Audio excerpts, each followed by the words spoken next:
12째 날에 여호와의 말씀이 내게 임하여 이르시되 인자야 너는 애굽의 바로 왕과 온 애굽으로 얼굴을 향하고 예언하라. 너는 말하여 이르기를 주 여호와께서 이같이 말씀하시되 애굽의 바로 왕이여 내가 너를 대적하노라. 너는 자기의 강들 가운데 누운 큰 악어라. 스스로 이르기를 나의 이 강은 내 것이라. 내가 나를 위하여 만들었다 하는도다. 내가 갈고리로 내 아가미를 꿰고 너의 강의 고기가 내 비늘에 붙게 하고 내 비늘에 붙은 강의 모든 고기와 함께 너를 너의 강들 가운데서 끌어내고 너와 너의 강의 모든 고기를 들에 던지리니 네가 지면에 떨어지고 다시는 거두거나 모으지 못할 것은 내가 너를 들짐승과 공중의 새의 먹이로 주었음이라. 애굽의 모든 주민이 내가 여호와인 줄을 알리라. 애굽은 본래 이스라엘 족속에게 갈대 지팡이라. 그들이 너를 손으로 잡은즉 내가 부러져서 그들의 모든 어깨를 찢었고 그들이 너를 의지한즉 내가 부러져서 그들의 모든 허리가 흔들리게 하였느니라. 그러므로 주 여호와께서 이같이 말씀하셨느니라. 내가 칼이 내게 임하게 하여 내게서 사람과 짐승을 끌은즉 애굽 땅이 사막과 황무지가 되리니 내가 여호와인 줄을 그들이 알리라. 네가 스스로 이르기를 이 강은 내 것이라. 내가 만들었다 하였도다. 그러므로 내가 너와 네 강들을 쳐서 애굽 땅 믹돌에서부터 수에네 곧 쿠스 지경까지 황폐한 황무지 곧 사막이 되게 하리니 그 가운데로 사람의 발도 지나가지 아니하며 짐승의 발도 지나가지 아니하고 거주하는 사람이 없이 40년이 지날지라. 내가 애굽 땅을 황폐한 나라들 같이 황폐하게 하며 애굽 성읍도 사막이 된 나라들의 성읍같이 40년 동안 황폐하게 하고 애굽 사람들은 각국 가운데로 흩으며 여러 민족 가운데로 흩회치리라. 주 여호와께서 이같이 말씀하셨느니라. 40년 끝에 내가 만민 중에 흩은 애굽 사람을 다시 모아내되 애굽에 사로잡힌 자들을 돌이켜 바드로스 땅 곧 그 고국 땅으로 돌아가게 할 것이라. 그들이 거기에서 미약한 나라가 되되 나라 가운데 지극히 미약한 나라가 되어 다시는 나라들 위에 스스로 높이지 못하리니 내가 그들을 감하여 다시는 나라들을 다스리지 못하게 할 것임이라. 그들이 다시는 이스라엘 족속의 의지가 되지 못할 것이요 이스라엘 족속은 돌이켜 그들을 바라보지 아니하므로 그 죄악이 기억되지 아니하리니 내가 여호와인 줄을 그들이 알리라 하셨다 하라. 아멘. 오늘도 하나님의 은혜가 여러분의 삶 가운데 가득하기를 바랍니다. 여러분을 통해서 하나님의 능력이 나타나고 여러분을 통해서 하나님의 권능이 나타나서 세상 사람들이 하나님의 살아계심을 증거하는 귀한 복된 하루가 되기를 주님의 이름으로 축복합니다. 우리나라와 이스라엘이 비슷한 것들이 참 많습니다. 바다를 끼고 있는 것도 비슷하고 역사적인 측면에서도 비슷한 것들이 많죠. 우리나라는 오랜 기간 동안 중국의 속국으로 살아왔던 역사를 가지고 있습니다. 그래서 왕이 되려면은 반드시 중국의 허락을 받아야 되는 그러한 아픈 역사들이 있습니다. 이스라엘도 마찬가지죠. 이스라엘도 늘 애굽이 그들의 우방 국가라고 생각을 했습니다. 그래서 필요한 것들이 있거나 위험이 찾아오면 애굽을 의지하는 경우들이 굉장히 많았습니다. 그때 당시에 애굽은 굉장히 큰 나라였죠. 그래서 그 한 대륙을 지배할 정도로 큰 나라였고 강력한 나라였습니다. 문명을 만들어낸 한마디로 나일강 문명을 만들어낸 아주 거대한 나라이죠. 지금도 역사적인 발굴을 보면 참 거대하고 대단하다라는 생각이 들 정도로 애굽은 참 큰 나라였습니다. 그렇기 때문에 이스라엘이 문제가 생길 때마다 애굽을 의지하는 것, 그것은 마치 습관처럼 이어져 왔던 것입니다. 이렇게 우리나라가 중국을 의지하듯이 이 이스라엘이 애굽을 의지하는 것처럼 그러다가 큰 코를 다치는 경우들이 굉장히 종종 있었다. 우리가 역사적으로도 일본이 침략했을 때 중국에 의존하다가 결국에는 나라가 망하게 되는 그러한 결과를, 아픈 역사를 가지고 있지 않습니까? 이스라엘도 마찬가지이지요. 오늘 성경은 열째해 열째달로 시작합니다. 열째해 열째달. 사실 성경에서 이러한 것들은 굉장히 중요한 단어입니다. 열째해 열째달, 한마디로 10년 되는 해라는 말입니다. 10년하고 10개월이 된 해, 이것은 어떤 기점으로 10년 되는 해인가 하는 것을 우리가 알아볼 필요가 있습니다. 열째해 열째달. 그래서 성경을 읽을 때 보면 열째해 열째달, 첫째 날, 이러한 것들이 나오면 이것이 무엇의 첫째 날인가, 무엇의 열째해인가 하는 것을 여러분들이 찾아보는 것이 좋습니다. 열째해 열째달, 이것은 이스라엘 백성들이 애굽에 끌려간 지 열째해 되는 날이라는 말입니다. 한마디로 에스겔이 포로로 끌려간 지 열째해 되는 날이라는 말입니다. 여호야긴 왕 때에 바벨론이 이스라엘을 쳐들어와 가지고 그 왕과 함께 많은 사람들을 끌고 갔습니다. 그런 많은 사람들을 포로로 끌고 가고 난 다음에도 여전히 남유다는 예루살렘은 무너지지 않은 그러한 상태였습니다. 그러니까 포로로 끌려간 지 10년 10개월 된 해, 그러나 여전히 예루살렘은 남아있는 상태, 완전히 멸망하지 않은 상태라는 말이죠. 그때에 하나님께서 말씀하시는 것입니다. 하나님께서 말씀하시는 것, 인자야 너는 애굽의 바로 왕과 온 애굽으로 얼굴을 향하고 예언하라 라고 말합니다. 갑자기 뜬금없이 10개월이 되는 해에 애굽을 향하여 예언하라 라고 말씀하고 있습니다. 왜 그럴까라는 거죠. 왜 그럴까? 하나님께서 왜 그럴까? 왜냐하면 이 남유다가 애굽을 계속 도움을 요청하는 거예요.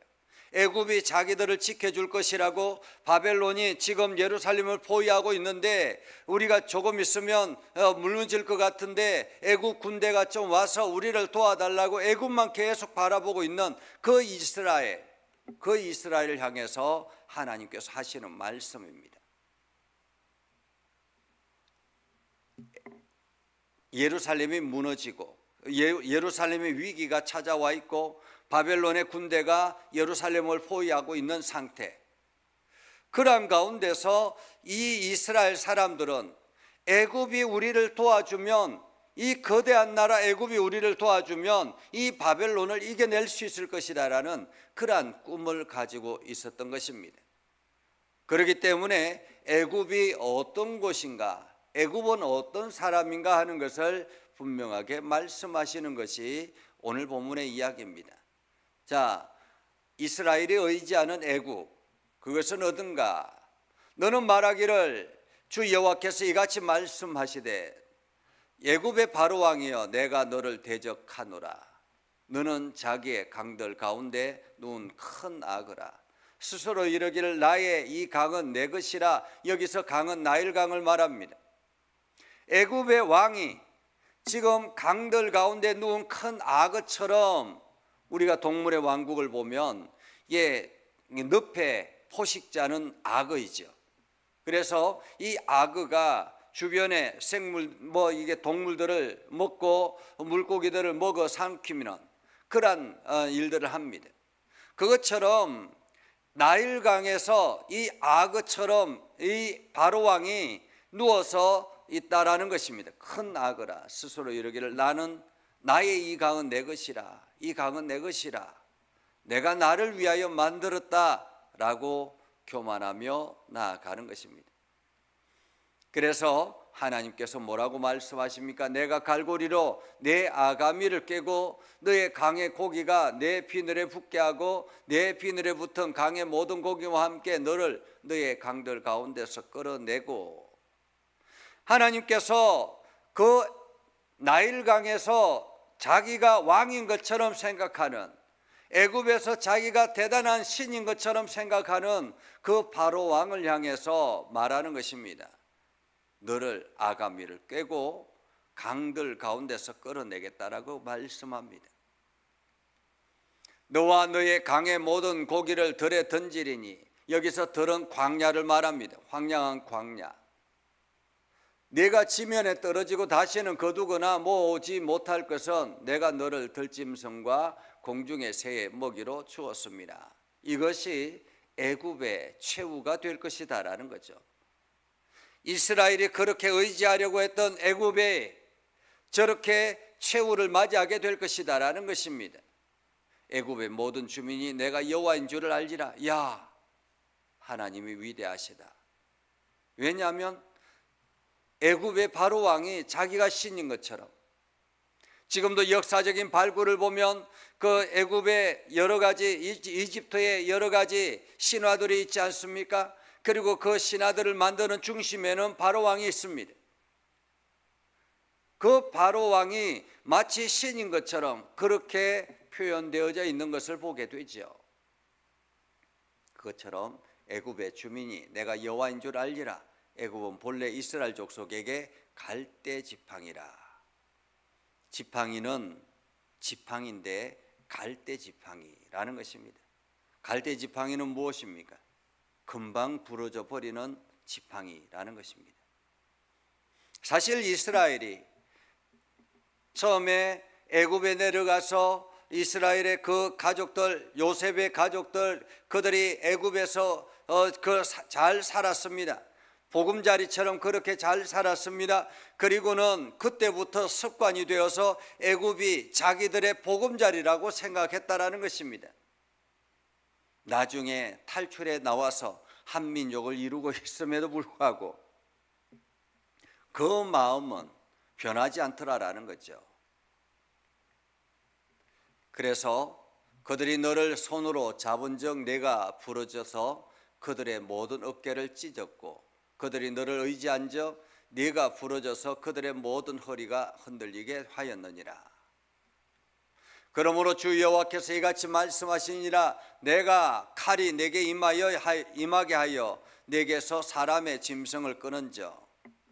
그러니까 한마디로 이스라엘 백성들이 애굽을 의지하려고 하니까 오히려 그것을 부러뜨려 가지고 상하게 하고 힘들게 하고 그렇게 하더라라는 거죠. 그래서 하나님께서 내가 칼이 내게 임하게 하여 내게서 사람과 짐승을 끊은저. 애굽 땅이 사막과 황무지가 되고 내가 여호와인 줄 그들이 알게 되고 내가 스스로 이르기를 이 강은 내 것이라 내가 만들었다 그렇게 이야기하는데 어떻게 해요? 그러므로 내가 너와 내 강들을 쳐서 애굽 땅 믹돌에서부터 수엔의 곧 구서 지경까지 황폐한 황무지 곧 사막이 되게 하리니 그 가운데로 사람의 발도 지나가지 아니하며 짐승의 발도 지나가지 아니하고 거주하는 사람이 없이 40년이 지날 것이라. 한마디로 황무지가 되어서 라는 말이죠. 황무지가 되어서. 지금 이스라엘이 애굽으로 이집트로 건너가면 엄청난 사막이 있습니다. 거대한 사막이 있죠. 그 거대한 사막, 그 황무지를 지나서 이집트로 가게 됩니다.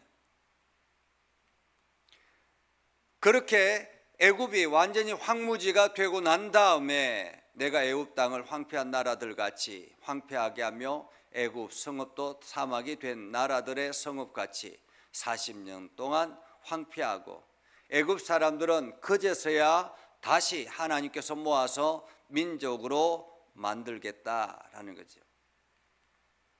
자, 다시 모아서 애굽을 한 나라로 세우는데 애굽에 사로잡힌 자들을 돌이켜 바도로서 그 고국 땅으로 돌아가게 할 것이라. 그들이 거기에서 미약한 나라가 되되라는 거죠. 미약한 나라가, 힘없는 나라가 될 것이다 라고 말합니다. 힘없는 나라. 나라 가운데 지극히 미약한 나라가 되어 다시는 나라들 위에 스스로 높이지 못하리니 내가 그들을 감하여 다시는 나라들을 다스리지 못하게 할 것이라. 지금의 이집트가 그 현실인 거죠. 오늘 우리는 이 말씀을 보면서 우리는 무엇을 의지해야 되는가 하는 것을 다시 한 번 더 생각하게 합니다. 오늘 내가 애굽처럼 생각하고 있는 것이 무엇인가, 내가 의지하고 있는 것이 무엇인가 생각해야 되는 것입니다. 세상의 것들을 의지하다 보면 그것이 마치 갈대 지팡이처럼 우리에게 부서질 때가 있다는 것입니다. 그 갈대 지팡이가 부서져서 우리를 상하게 하고 찌르게 할 때가 있다는 것이죠. 우리가 세상을 의지하다 보면 우리도 그렇게 나아가게 된다는 것입니다. 그래서 오늘 우리는 갈대 지팡이 같은 애굽을 의지하는 것이 아니라, 세상의 여러 가지 방법들을 의지하는 것이 아니라 오로지 우리의 인생의 반석 되시는 여호와 하나님을 의지하며 나아가야 되는 것입니다. 하나님의 말씀이 우리 인생의 표대요, 하나님의 뜻이 우리 인생의 목표가 되어야 하는 것입니다. 그래서 오늘도 하나님이 기뻐하시는 인생, 하나님이 원하시는 인생, 그 길을 향해서 걸어가야 하는 거죠. 하나님께서 오늘도 나를 통해서 무엇을 하기를 원하시는지, 나를 통해서 하나님께서는 어떤 삶을 기대하시는지 우리는 그것을 찾으며 나아가야 되는 것입니다. 오늘 우리는 이 말씀 안에서 하나님의 역사하심을 경험하는 복된 하루가 되기를 주님의 이름으로 축복합니다. 기도하겠습니다. 살아계신 아버지 하나님, 오늘도 하나님의 선한 뜻을 깨닫고 하나님의 말씀 안에 거하며 하나님의 영광 나타내기를 소망합니다.